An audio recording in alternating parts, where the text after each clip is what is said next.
South Texas fail, coming at you again. Why? I don't know. You keep clicking this shit, so you tell me. Anyways, I'm still just another opinionated asshole, but at least I'm honest. Can you say that, Keemstar? That's right. I'm honest about it. I own that shit. And everyone should always own their own shit. Anyways, it's Sunday. And Sunday means it's story time. Woo! Anyways, today's story is about a friend that I'm going to call Highlander. Now, Highlander is a nickname I'm assigning to him just because the only thing I can really remember about him that stands out at this particular moment in time is the fact that he liked the show Highlander. And he didn't like the movies, which has always puzzled the shit out of me, but people are people. So let's get this a-rolling. Highlander. I met him in, I want to say, the fall semester of my sophomore year in 2000. No, it wasn't 2000.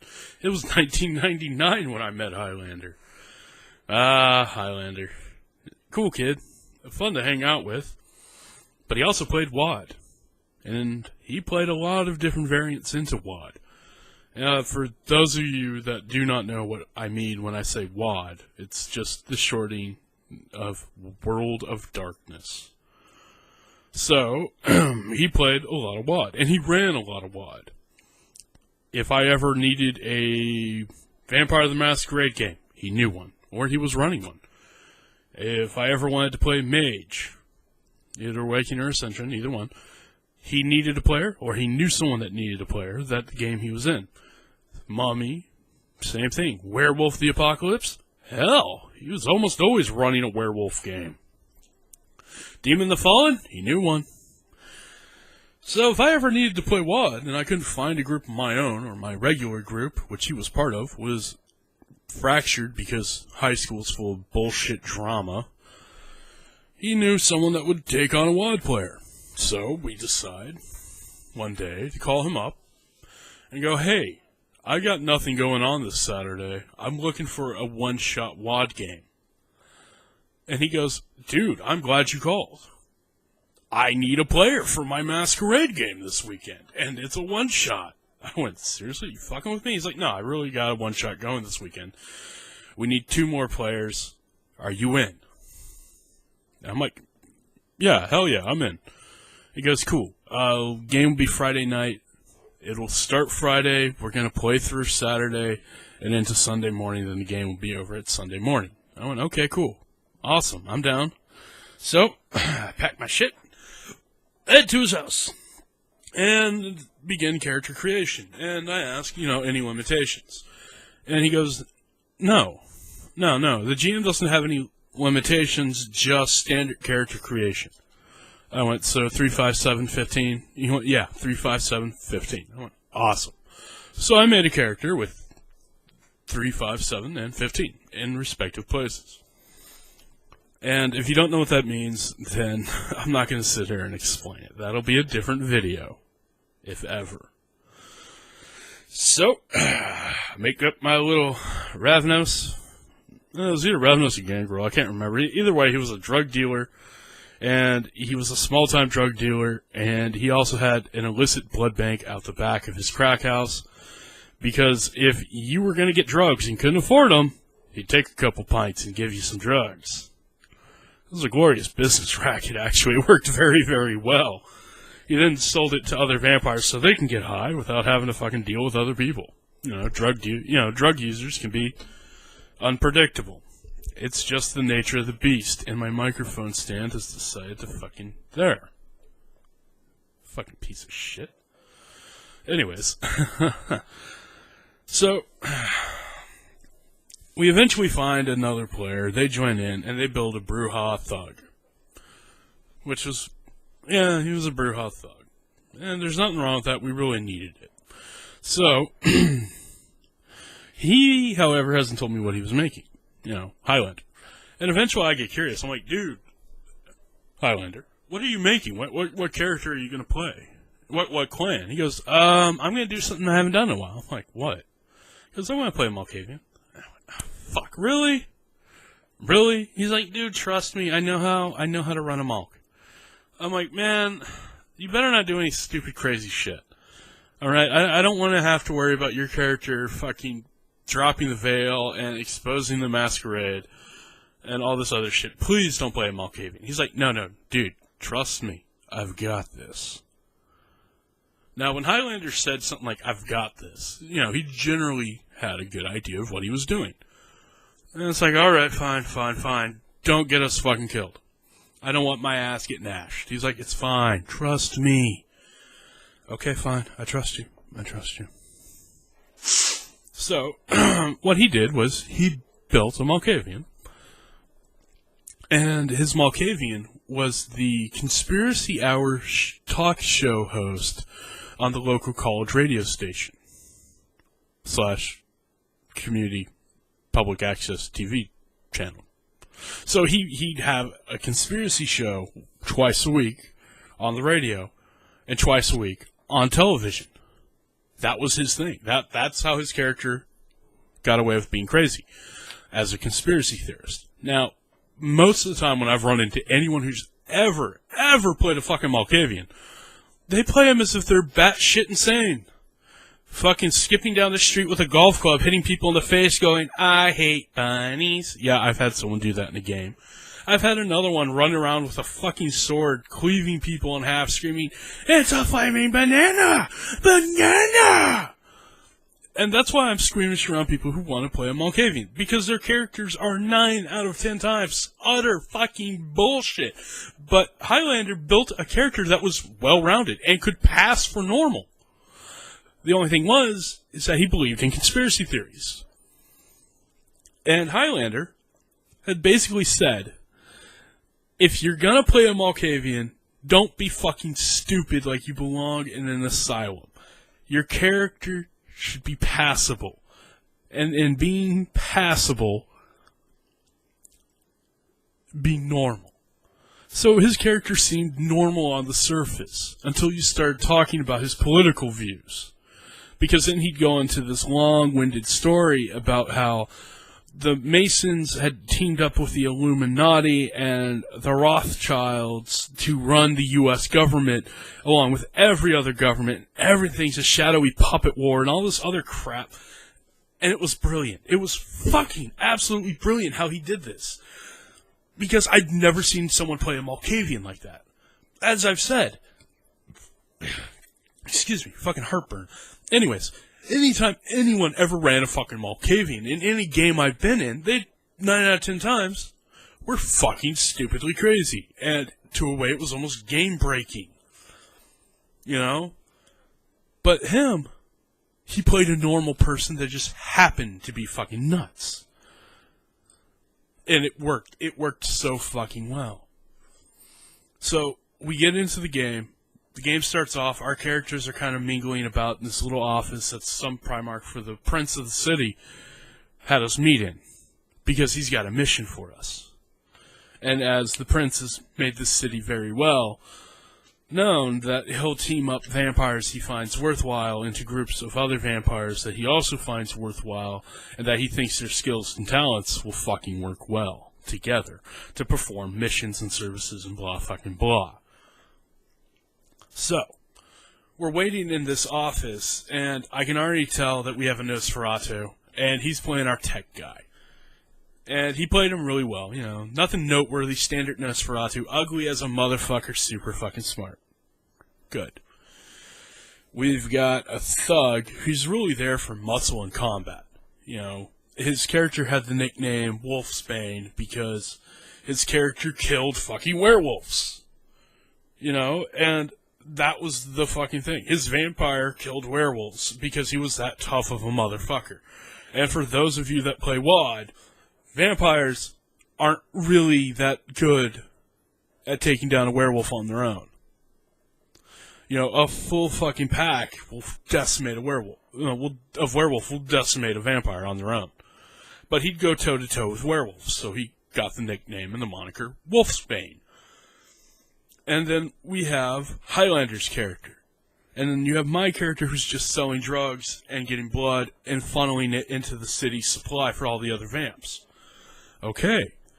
So we're milling about, our characters are talking and introducing ourselves, when the GM, Highlander's stepfather, goes, "Hey, your character listens to the radio." I'm like, "Yeah, my character listens to the radio. Just roll an awareness. I roll an awareness. I roll awareness and intelligence to figure out who this guy's voice reminds me of." And I botched. I got a bunch of 3s and the difficulty 5 standard. It's like, nope, I don't recognize the voice. And he goes, "Oh, well, I'm a radio host." I'm like, "Really?" He goes, "Yeah, I host the Conspiracy Night Hour on Tuesdays and Thursdays on KW whatever the fuck." I went, "Really?" He goes, "Yeah." I went, "Dude, that's that show with all the crazy conspiracy theories." He goes, Yeah. I run that. I produce it, and I run the show. I'm the host. I also do the live TV on the public access on Tuesdays and Thursdays." I went, "Wow, that's actually really fucking cool." And he goes, "Yeah." I'm like, "So, why are you here?" He goes, "I don't know. I'm not sure why my character, why I'm here." And he said that in character. So the story, progresses a little, and we get a job. We have to go hunt down Nosferatu that was fucking everything up. He was trying to take down the prince because he felt that the current people in charge have fucked him over, because he may or may not have threatened the masquerade. He may have kind of sort of fucked up royally, and they wanted to exile him to another city. So he's not their fucking problem. The only problem is that he up and fucking deuced out. So we have to go find him. Well, shit. We have to find him? Alright, he's a Nosferatu, so we know he's going to be ugly. So we know that he's not going to hide somewhere in plain sight where he can just easily blend in. He's also going to stick to the more shadowy, darker areas of the realm, because he is a Nosferatu, and they tend to fucking want to keep themselves hidden, because they're ugly. They're the ugliest motherfuckers. Like that old movie, Nosferatu, they look like that. Some of them look worse. Some of them look a lot worse than the character from the movie Nosferatu. Hence the name, Nosferatus. They're fucking hideous. So we come up with a plan, we come up with a strategy, we go off and we do all this, information gathering. And when Highlander's character says, "I have an idea, why don't we use my radio show?" And we're like, "What?" He goes, "Hear me out.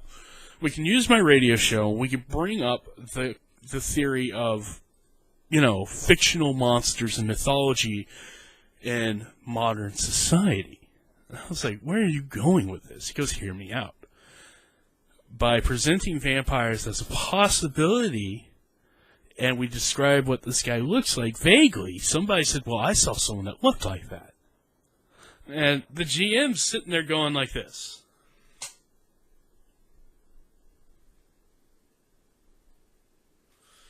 He's leaning back, scratching his jaw and nodding, like, "This sounds good." And generally when your GM's like, "That's actually a good idea," means he didn't think of it. And if he didn't think of it, it may actually pan out, because he doesn't have a way to fucking counter it. So we go back to his radio station, and we have one of our other guys start off as if he's an expert on these alien energy vampires from another world, and he wants to interview him. Highlander's character is interviewing his character about the dangers of alien energy vampires, and if you see one, what you should do. And there's a 30-minute interview, and it comes down to, if you see one, this is what they look like. Do not go near them. They are impervious to whatever you need, because they're made of pure energy. Instead, leave the area. And by leaving the area, they phase out of reality back to their home world. And it was so brilliantly done that there's no way that I can ever fucking fully explain it, because, it's been a long time. It's been almost 20 years since I've played with him on this one. And so what ends up happening is the guy getting interviewed has a hotline set where people can call in and report sightings. And of course, a lot of them are bullshit, but a few of them are fucking good. So after the interview, they flash the number, the warnings, and what you should do to, fight an alien energy vampire. And that was, get out of the area. Just up and go. Up and fucking get out. Because by doing that, they're not able to draw the small little life force from you. And by leaving the area, they become unstable and phase out of our reality back to their own. So it works out. And most of the calls we get are fucking prank calls. Like, I saw one. It was in the toilet. And then I flushed. It's like, yeah, shit like that. And there's some that are, legitimate fucking calls. And it's like, well, we saw this. And it turns out it wasn't, a Nosferatu. It was an ugly-ass dog. And we'd go and investigate these sightings, because you can only investigate them at night, and blah, blah, blah. We're vampires. We go in the sun, we fucking die, So what ends up happening is, eventually, we find someone who really did see him. And they did what we told them. They left the area, and then called. So we pick up his trail, and now we have to have a way to get people to stop calling. So again, Highlander's character goes out and issues a huge retraction on his radio and TV show about how the last guest interview he had turned out to be a fraud.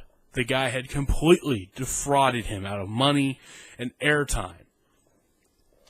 So people stopped calling. But we're still able to keep what little bit of a trail we have. We know that he likes to hang out in this one warehouse area, this one little area where there's a lot of warehouses. And he's been skulking around 3 main warehouses that we can tell. And then they're kind of, one's over here, one's over here, one's down here, one's up here, like a triangle. So that means that his little base of operations is somewhere within the triangle. Probably in the center. So, we start scouting around. We go and look at the other warehouses, and the whole time, Highlander's character is occasionally talking about these conspiracy theories that he has. He's talking about the moon landing was fake. It was fake. That was his character's thing. He would talk about, conspiracies. That's how he went crazy. That's how he did his crazy. He talked about conspiracies. So, we're hunting down this warehouse, and how do I explain it? We check the first one, and it's warehouse for the Red Cross, and it's a staging area from where they preserve and prepare blood to be transferred across the country and other medical supplies. So we know where he's getting food. Okay. The other one, though, was an art warehouse. It was a warehouse for a shipping company that dealt in shipping art. Statues, all sorts of art. Paintings, sculptures, tapestries, fucking nasty shit. Just art. Art for the sake of fucking art. And they ship it across. So he's obviously got a sense of taste and style because he's stealing art. Okay. The third one, though, confused the shit out of us for the longest time. It was a vacant warehouse. There was nothing there. And the business that owned it had it gone under. And nobody had bought it. And it's just a for sale warehouse that's been sitting vacant for 15 fucking years. So we start thinking maybe this is his base, and he's found a way underneath of it into steam tunnels, or the sewer, or a cistern, or the basement, or something. Or there's got to be something under there where he's hiding. And so we get there, but we can't get in because it's heavily guarded by the city, by the municipal port patrol and all this other shit. And so Highlander has this brilliant idea that he's going to use his connections with his show to do a special interview investigation of this warehouse to look for ghosts. So he calls the station network, and they do all the paperwork, and then like a week later in game time, after keeping a tab on the other 2 warehouses, the guy, the Nosferatu we're looking for is still stealing blood from the blood bank / Red Cross, and he's still stealing tapestries from this other warehouse. And he's still occasionally skulking around this vacant one. So we get permission to do this middle of the night fucking investigation about ghosts at this warehouse. And we show our credentials to the police, and they let us in. We set up all the camera equipment, and as we're setting up camera equipment, guess who fucking shows up? The fucking Nosferatu that we're looking for. It turns out that he was coming into this warehouse because it had a good view, and he was painting the city skyline from this one little part of the warehouse where it had an excellent view. That was the whole fucking reason he was breaking into the warehouse, was to get this vantage point so he could paint. So we instantly try to grab him, and he runs. And he gets into this little cistern drainage ditch system, and we end up having to follow him in. Well, the only things we really have with us are radios, so we can communicate, because we were bound to get split up. I mean, it's a network of tunnels and drainage ditches, all interconnecting to the cistern drain system. We're gonna get split up. We're gonna get fucking split. So we have radios, and we have, various things, but being the journalist that he was, Highlander's character has a megaphone. Because he was supposed to be the director of this fucking investigation, and he needed a way to yell cut, I guess. But he's got a megaphone. And we do get split up, but we're more or less, the 5 of us have formed kind of a pentagon around the guy, to where he can't really get away. And every time we try to get close to him, we're greeted by gunfire. And it's like, god damn. The dude's stealing art, painting art, to buy fucking guns, and he's bought a lot. He's had 3 weeks to fucking build up this place. It's like every time we turn around, fucking booby trap. Every time we open a door, booby trap. And then we finally get him pinned, and we're past all the fucking booby traps, and it's rapid gunfire. Automatic fucking high rate gunfire. So we're not sure how to go about approaching him. And this is when Highlander's character, the Malkavian, came to fucking shine. Malkavians have a special gift that they can use. And it's hard to explain, but I can't remember if it's Voice of Madness or Mouth of Madness. I think it's Voice of Madness. It allows them to project whatever they say, and it'll drive whoever hears it insane. Okay. So we're fighting against a Nosferatu who's heavily dug in, heavily fortified the area, and we're just supposed to capture or kill him if we can't capture him. If we use Voice of Madness, there's a chance we can get him to fucking go nuts, or we can go cap him. Capture or kill. Doesn't matter. The prince wants him eliminated or brought to him. So, what ends up happening is Highlander has his character come over the radios and go, guys, remove your earplugs from the radio and cover your fucking ears and count to 20. And we're like, why? He's like, just do it and trust me. Okay? Okay. So our characters pull out our headphones from the radio, cover our fucking ears, and start counting to 20. And meanwhile, Alex Jones' character pulls out his megaphone and looks at the GM and goes, Mouth of Madness. The banana tree is the most hardy of indigenous trees to Antarctica. Although it may be cold there, the bananas are delicious. Mouth of Madness. And by doing that, he's saying, I'm using Mouth of Madness for this phrase. Says some inane bullshit. And then when he does that and says, Mouth of Madness, it means I'm done. Our GM got it. So they roll for all their shit. And Highlander got a hell of a fucking roll. Oh, man, he got mostly 10s. And 10s don't explode. Well, sometimes they do, but not in this case. And the Nosferatu were chasing fucking fails spectacularly. Spectacularly fails this role. I mean, he gets straight fucking 1s and a 3. He goes fucking nuts. He starts incoherently screaming about bananas, Antarctica, trees, cold, and comes running right out one of the tunnels towards our fucking Malkavian, who catches him. So we bind him up, and we take him back to the prince alive. And eventually he regains his fucking sanity, because, you know, Mouth of Madness doesn't last forever. The insanity does wear off. And the game ends, you know, we're done, we're kind of milling about, and I'm sitting there and I'm thinking, Christ, that is the right way to play a fucking Malkavian. I had no idea that someone could play a Malkavian that way. Because, as I said, 9 out of 10 times, they're batshit fucking nuts, running around beating people up, screaming bunnies, or something about frogs, or always some inane bullshit. But yet, Highlander played a Malkavian that just came across as a conspiracy theorist believing nut job. And it worked out well. My God, it worked well.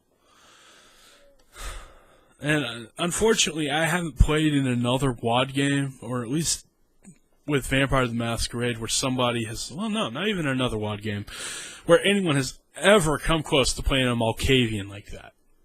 Every other fucking time I'm in a Vampire or a general cross WoD game and we run across Malkavians, they're fucking stupid crazy, or occasionally you get the edgy kid playing them like Heath Ledger's Joker. And I'm sorry, I don't want to hear a fucking another skinny scrawn motherfucker going, you know how I got these scars? It's like, shut the fuck up, we get it, you're playing fucking Joker. Good for you. Something original next time, buddy. Anyways, that's the story of the Malkavian and the megaphone. I'm South Texas Fail. If you hate the video, awesome. Remember to hit the thumbs down. If you like the video, you're an idiot. And if you sub to the channel, what the fuck is wrong with you? I'm South Texas Fail. Later.